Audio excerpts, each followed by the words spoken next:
I family ಇದು ಚಿಕ್ಕ ದೀಪಾವಳಿ ಆಗಿದ್ದು ನೆಕ್ಸ್ಟ್ ಡೇ ಮಿನಿ ವ್ಲಾಗ್ ಆಗಿರುತ್ತೆ. ಇವತ್ತು ಫುಲ್ ನಾನ್ ವೆಜ್. ಸೊ ಬಂದಿರೋ ನೆಂಟರಿಗೆಲ್ಲ ಅಡುಗೆ ಮಾಡಬೇಕು ಅಂತ ಹೇಳ್ಬಿಟ್ಟು ಹಸ್ಬೆಂಡು ಬೆಳಗ್ಗೆನೆ ಹೋಗ್ಬಿಟ್ಟು ಚಿಕನ್ ಎಲ್ಲ ತಗೊಂಡು ಬಂದಿದ್ರು.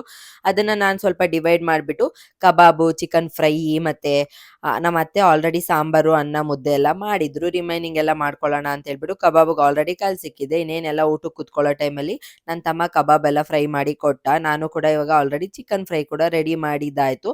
ಆ್ಯಂಡ್ ಫೈನಲಿ ಎಲ್ಲರೂ ಊಟಕ್ಕೆ ಕೂಡ ಕುತ್ಕೊಂಡ್ರು. ಎಲ್ಲರೂ ತುಂಬ ಚೆನ್ನಾಗಿದೆ ಟೇಸ್ಟು ಅಂತ ಹೇಳಿದ್ರು. ಆ್ಯಂಡ್ ಬಿಕಾಸ್ ನಾನು ಇಷ್ಟು ಕ್ವಾಂಟಿಟಿಯಲ್ಲೆಲ್ಲ ಯಾವತ್ತೂ ಮಾಡಲ್ಲ. ನಮ್ಮ ಮನೇಲಿ ಇರೋದು ನಾವಿಬ್ಬರೇ ಅಲ್ವಾ, ಹಾಗಾಗಿ.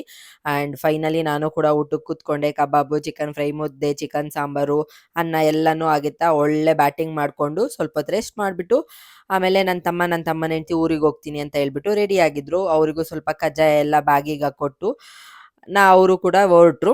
ಆ್ಯಂಡ್ ಬುಜ್ಜಿ ಬೇಬಿ ಅಳ್ತಾ ಇದ್ದ. ಅವನಿಗೆ ಯಾರಾದರೂ ಬಂದು ವಾಪಸ್ ಹೋಗ್ತಾ ಇದ್ರೆ ಸ್ವಲ್ಪ ಬೇಜಾರಾಗುತ್ತೆ. ಹಾಗಾಗಿ ಆಮೇಲೆ ಸಮಾಧಾನ ಮಾಡಿ ಸ್ವಲ್ಪ ಹೊತ್ತು ರೆಸ್ಟ್ ಮಾಡಿದ್ವಿ. ಸಂಜೆ ಮೇಲೆ ಹಸ್ಬೆಂಡು ಬೆಳಗ್ಗೆನೆ ಚಿಕನ್ ತೊಗೊಂಡು ಬರ್ಬೇಕಾದ್ರೆ ಕುರಿದು ಇದನ್ನು ತೊಗೊಂಡು ಬಂದಿದ್ರು. ಇದನ್ನ ಕನ್ನಡದಲ್ಲಿ ಏನು ಹೇಳ್ತಾರೆ ಅಂತ ನಂಗೆ ಗೊತ್ತಿಲ್ಲ.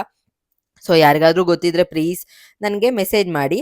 ಆ್ಯಂಡ್ ಇವಾಗ ಇದನ್ನ ಫ್ರೈ ಮಾಡ್ಕೊಂಡು ತಿಂದರೆ ಹಿಮೋಗ್ಲೋಬಿನ್ ಲೆವೆಲು ಬೇಗ ಇಂಪ್ರೂವ್ ಆಗುತ್ತೆ ಅಂತ ಹೇಳಿದರು. ಸೊ ಹಾಗಾಗಿ ನನಗೆ ಬ್ಲಡ್ ಲೆವೆಲ್ ಕಮ್ಮಿ ಇದೆ ಅಲ್ಲ, ಟ್ರೈ ಮಾಡೋಣ ಅಂತ ಹೇಳ್ಬಿಟ್ಟು ಮಾಡ್ತಾ ಇದ್ದೀನಿ. ನೋಡಿ, ಸುಟ್ಟ ಮೇಲೆ ಇಷ್ಟೇ ಆಗಿದ್ದು.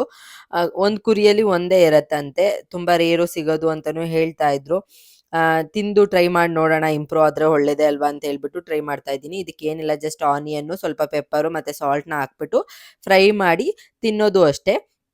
ಟೇಸ್ಟ್ ಎಲ್ಲ ತುಂಬ ಚೆನ್ನಾಗಿತ್ತು. ನಾರ್ಮಲ್ ಈರಿ ಇಲ್ಲ ದೊಮ್ಮೆ ಏನಾರು ಇರುತ್ತಲ್ಲ, ಆ ಥರನೇ ಟೇಸ್ಟ್ ಇತ್ತು. ಡಿಫ್ರೆಂಟ್ ಎಲ್ಲ ಏನೂ ಇದ್ದಿದ್ದಿಲ್ಲ.